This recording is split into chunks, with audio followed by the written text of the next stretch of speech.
자, 이제 주중에 있을 프리미어리그 24라운드 프로토 7회 빅식스 클럽의 승부 예측을 진행해 보도록 할 텐데, 지난 회차 승부 예측은 정말 이변이 많았었죠. 네, 리버풀 빼고는 빅식스 클럽이 다 승리를 거두지 못했습니다.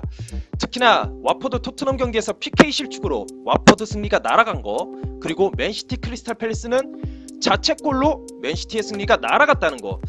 네, 뉴캐슬 첼시는 약간 불안하긴 했었는데, 요거 틀린 거는 제가 뭐 딱히 변명할 게 못 됩니다. 어쨌든 간에 지난 회차 승부 예측은 정말로 회만급이었다. 뭐 그래도 아스날 셰필드 무승부 맞춘 것이 조금 위안이 되네요. 자, 이제 셰필드 맨시티부터 바로 시작하도록 할 텐데, 자, 셰필드의 경우에는 최근 홈 3경기에서 2승 1무의 성적을 거두면서 어쨌든 홈 경기에서 최근 좋은 성적을 거두고 있습니다. 그리고 제 개인적인 생각에는 이번 경기에서 셰필드가 공중볼에서 그리고 한 번의 역습으로 한번 맨시티의 골문을 노려볼 수 있는 여건이 되지 않을까 싶어요. 지난 맨시티 경기에서 특히나 효과를 발휘했던 것이 역습, 이 뒷공간을 침투해 들어가서 득점에 성공하는 거. 비록 옵사이드 판정이 났었지만은 셰필드의 이 역습 패턴 한번 이번 경기에서도 기대해 볼 수 있을 것 같다. 하지만 셰필드가 최근 이 수비력이 그렇게 견고하진 않습니다. 특히나 이 라인이 무너지면서 상대방의 역습을 허용하는 경우가 꽤 많이 노출이 되기 때문에 이번 경기에서도 맨시티에게 이번에 좀 그걸로 당할 가능성이 클 것 같다는 생각이 들어요. 자, 맨시티의 경우에는 비록 지난 경기에서 무승부를 거뒀다곤 하지만 그래도 역시나 아구에로의 득점 감각, 그리고 데브라이너의 킥 감각, 여기에 이제 제주스가 교체로 출전해서 자신의 날카로운 면모를 좀 보여줬었기 때문에 이 선수들의 활약을 좀 기대해 볼 수 있지 않을까. 제 개인적으로는 이번에 제주스 선발로 나와서 셰필드의 골망을 흔들 가능성 있을 것 같다는 생각이 들어요.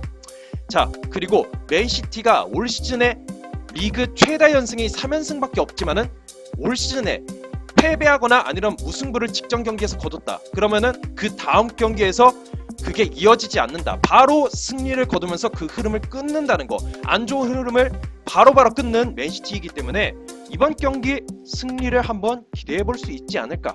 하지만 이번 경기를 앞두고 스톤스와 맨디, 이 풀백과 센터백, 이 선수들이 피로 누적이나 아니면 뭐 다리 쪽에 문제가 생겨가지고 이번 경기 출전이 불투명하다. 그렇다고 해서 라포르테를 바로 쓰기에도 좀 약간은 좀 주저하는 감이 있기 때문에 상태를 보고 나서 이 선수들을 사용하겠다.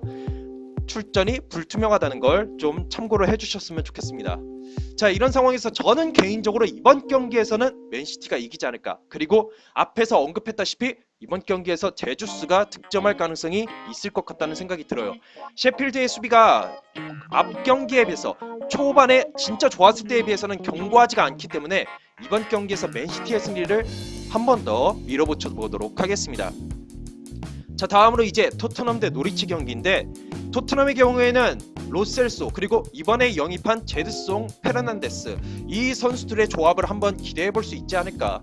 제가 봤을 때는 모우라 선수 뭐 그대로 갈 수도 있겠지만은 만약에 뺀다면은 모우라를 빼고 제드송을 넣어서 그렇게 경기를 풀어나가는 것도 괜찮지 않을까 라는 생각이 들어요. 이번 경기에서는 제드송 페르난데스가 선발로 나설 가능성이 있을 것 같다는 생각이 들어요. 이 선수들의 활약을 기대해 볼 수 있겠지만, 이 흥영님, 우리의 흥영님이 아직까지도 득점이 터지지 않고 있다.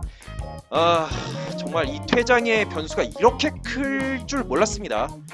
득점 감각이 좀처럼 살아나지 않고 있고, 그리고 무엇보다도 팀 자체에서도 아직까지도 3게임 무득점 부진하기 때문에 제가 봤을 때는 이 득점이 최대의 변수가 될 것 같아요. 아무리 홈 경기라 할지라도 이 득점이 터지질 않는다면 승점 석점은 저리 가라, 물 건너 가겠죠. 자, 노리치의 경우에는 푸키와 아론스, 부엔디아, 이 선수들을 활용해서 한 번의 침투 패스로 토트넘의 골문을 노려볼 수 있겠다. 노리치의 패턴은 늘 똑같죠. 네, 푸키를 중심으로 한 이 침투 패스로 한 방을 노리는 거, 이게 노리치의 꾸준한 패턴입니다.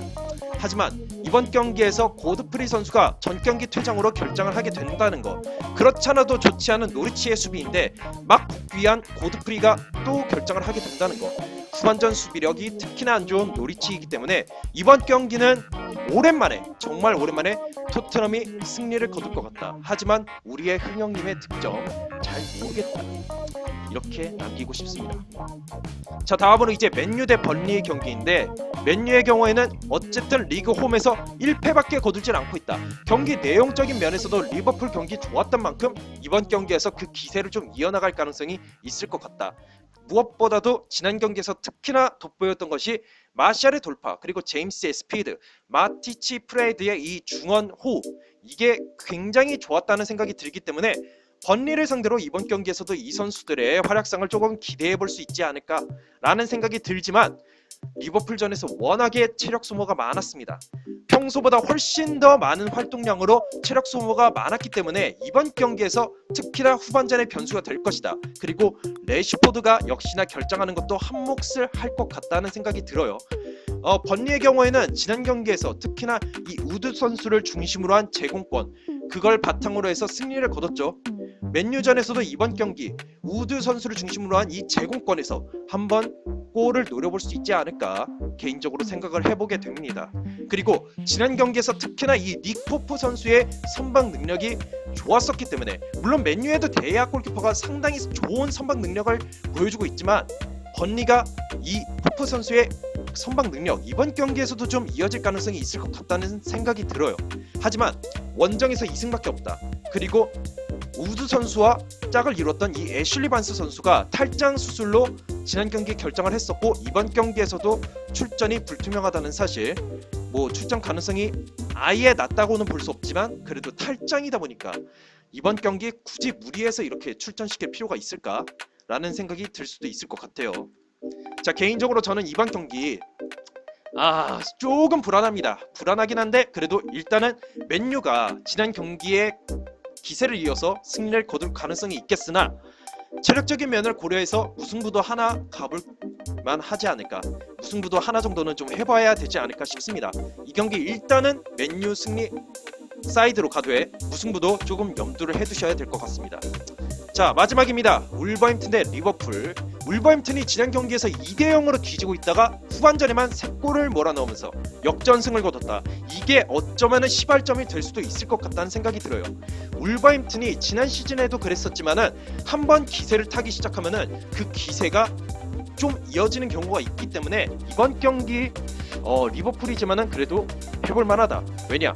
네토의 측면 돌파, 그리고 히메네즈의 중앙과 측면을 오가면서 이렇게 공격을 이끌어 나간다는 거, 결정력도 올라간 만큼 이 선수들의 활약, 여기에 트라오레 선수도 좋은 모습을 보여준다면은 울버햄튼이 이번 경기 리버풀이라 할지라도 한번 노려볼 수 있겠다. 단 트라오레가 이번 경기 주전으로 나섰을 때 스피드와 돌파로 과연 리버풀의 수비진을 흔들 수 있을지가 좀 변수예요. 이 선수가 어쨌든 살아나면서 이렇게 울버햄튼의 공격이 이끌어져야지 네토와 히메네즈에게도 공간이 열리기 때문에 이 선수의 활약이 이번 경기 최대의 변수가 될 수 있을 거라는 생각이 들어요. 하지만 리버풀의 경우 무패도 무패지만은 홈에서는 살라와 마네가 득점을 당당하다면 원정에서는 피르미누가 단연 돋보이는 활약을 펼쳐주고 있다.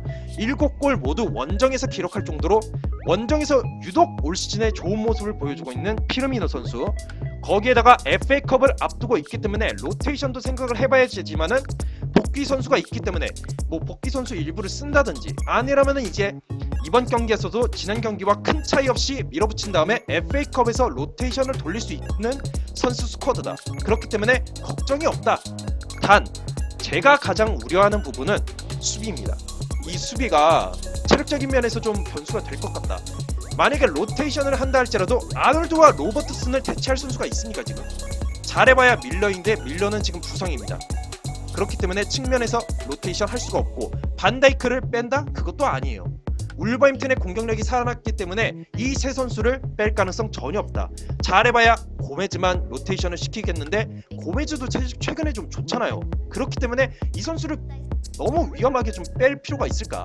부상에서 막 복귀한 마팁 선수를 이번 울버햄튼전에 넣기에도 좀 애매하다. 그렇기 때문에 이번 경기에서 수비의 체력이 변수가 될 것 같다는 생각이 들어요.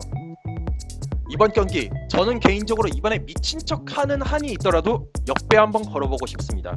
울버햄튼의 승리를 한번 예측해보고 싶고, 만약에 이긴다면은 역전승, 후반전에 특히나 이 득점이 터지면서 역전승으로 울버햄튼이 이기지 않을까라는 예측을 남겨보고 싶습니다. 역시 이 수비의 체력을 저는 좀 염려가 되기 때문에 이 울버햄튼의 승리, 이게 만약에 들어맞는다면은 진짜 보시는 분들 한해서 이 영상이 성지가 될 거예요. 근데 그게 될지는 모르겠습니다. 자, 승부 예측 요약해드리자면 셰필드 맨시티 경기는 맨시티 승리로 그대로 가고, 토트넘 노리치 경기 역시 토트넘의 승리 원픽으로 밀어붙여보고 싶습니다. 그리고 맨유 번리 경기는 체력적인 면을 고려해서 무승부를 살짝 염두를 해도 돼. 그래도 맨유의 승리 가능성이 있다고 생각이 들고, 울버햄튼 리버풀 경기는 저는 이렇게 과감하게 밀어붙입니다. 가능성도 울버햄튼 무승부, 울버햄튼 핸디캡 승으로 가봐도 괜찮지 않을까. 울버햄튼 승리 저는 한번 밀어붙여봅니다. 자, 첼시 아스날의 경기 프리뷰 영상으로 제가 미리 올려놨으니까 그 경기도 봐주시고, 그리고 빅6 제외한 승부 예측은 오후 6시 전후에 제가 올리도록 노력을 해보도록 하겠습니다. 제 영상이 마음에 드시는 분들은 구독과 좋아요를 눌러주시길 바라겠고, 새벽에 프리미어리그 경기 잘 보시길 바라겠습니다. 감사합니다.